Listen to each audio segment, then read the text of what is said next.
कभी जिंदगी में कोई ऐसा मोड़ आया जहां यह तय करना मुश्किल हो जाए कि सही क्या है और गलत क्या। जब फर्ज और भावनाएं एक दूसरे के सामने खड़ी हों और कोई रास्ता ना सूझ रहा हो। आज हम इतिहास की सबसे गहरी और सबसे जरूरी बातचीत में से एक को समझने की कोशिश करेंगे, जो ऐसे ही एक मुश्किल पल में शुरू हुई थी। नमस्कार मित्रों, मैं प्रदीप जोशी आपका स्वागत करता हूं सनातन लेगेसी सनातन टॉक्स में। तो आज हम जो समझने वाले हैं वो बिल्कुल अर्जुन की यात्रा की ही तरह है। एक गहरे संकट से शुरू होकर ज्ञान और मन की शांति तक पहुंचना। हम देखेंगे कि कैसे एक महान योद्धा की निराशा आत्मज्ञान की रोशनी में बदल जाती है। तो चलिए उस सीन में चलते हैं।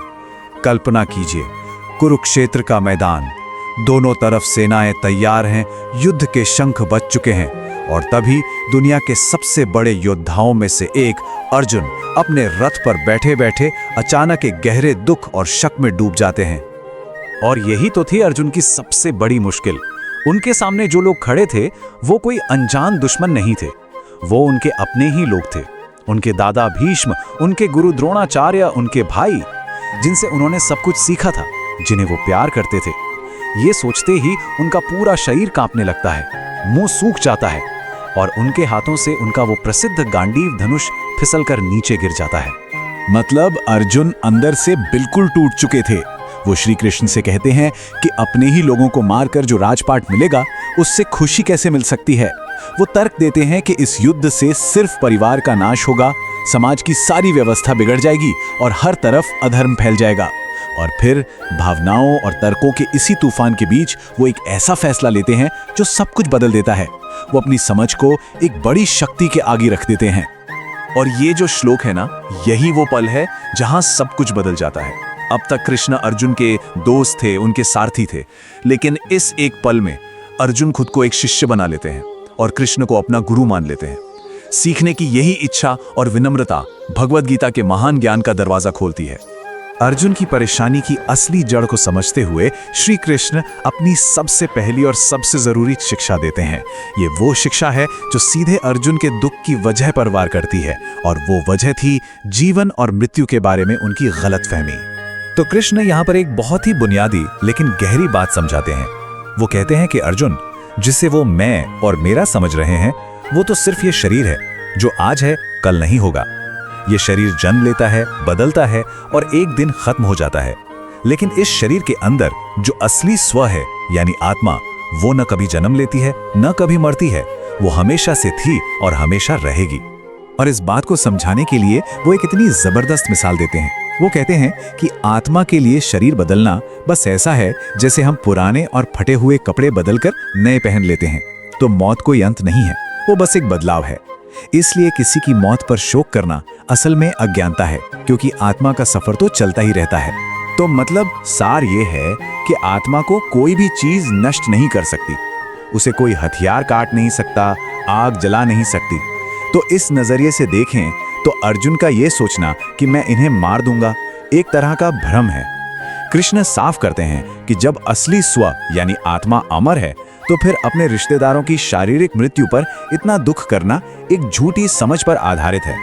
तो अब जब ये समझ आ गया कि आत्मा अमर है, तो सवाल उठता है कि भाई अब करें क्या, इसे अपनी जिंदगी में कैसे लागू करें।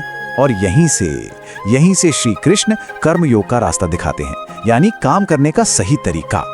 कर्मयोग का अगर बहुत सीधे साधे शब्दों में मतलब समझे तो ये है, अपना काम करो और पूरी लगन से करो, लेकिन ये सोचकर नहीं कि उससे मिलेगा क्या। ध्यान काम पर होना चाहिए, उसके नतीजे पर नहीं। नतीजा जो भी हो उसे स्वीकार कर लेना ही कर्मयोग है। और अब आता है गीता का शायद सबसे जाना माना, सबसे जरूरी श्लोक। कृष्ण कहते हैं कि हमारा अधिकार सिर्फ कर्म करने पर है, उसके फल पर हमारा कोई कंट्रोल नहीं है। जब हम फल की इच्छा करते हैं, जैसे प्रमोशन मिलेगा या तारीफ होगी, तो हम चिंता और डर के जाल में फंस जाते हैं।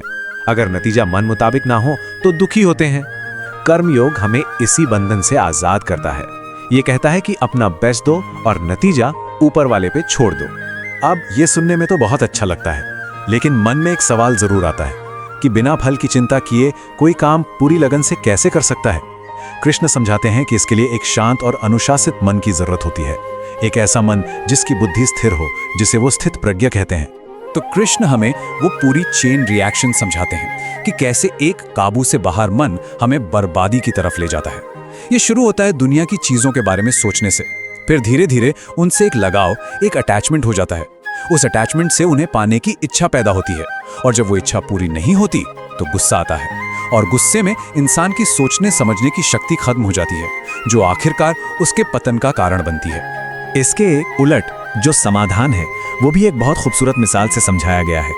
जिस इंसान की बुद्धि स्थिर है वो अपनी इंद्रियों को दुनिया की चीजों से वैसे ही समेट लेता है जैसे कछुआ खतरे को देखकर अपने सारे अंग अपने कवच के अंदर खींच लेता है। ऐसा इंसान सुख में बहुत खुश और दुख में बहुत परेशान नहीं होता। उसका मन हमेशा शांत रहता है। ठीक है, तो ये सारी बातें तो हजारों साल पुरानी हैं, एक युद्ध के मैदान की। लेकिन आज हमारी मॉडर्न जिंदगी में ये कैसे काम आ सकती हैं? चलिए देखते हैं कि हम इन सिद्धांतों को अपनी रोज की जिंदगी में कैसे इस्तेमाल कर सकते हैं। सोच कर देखिए, अपने करियर में जब हमारा ध्यान सिर्फ प्रमोशन पर नहीं बल्कि काम को अच्छे से अच्छा करने पर होता है तो तनाव अपने आप कम हो जाता है। रिश्तों में जब हम बिना किसी उम्मीद के प्यार और देखभाल करते हैं तो वो रिश्ते और भी गहरे हो जाते हैं। जब कोई मुश्किल आती है तो ये याद रखना कि हम ये शरीर नहीं बल्कि वो आत्मा है, हमें हिम्मत देता है।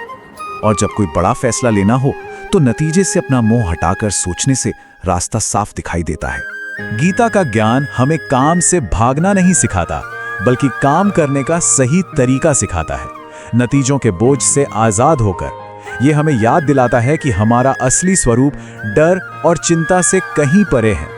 तो आखिर में बस एक सवाल, अगर नतीजों की चिंता से पूरी तरह मुक्त हो जाएं, तो हमारे कामों में कितनी आजादी, कितनी शांति और कितना सुकून आ सकता है।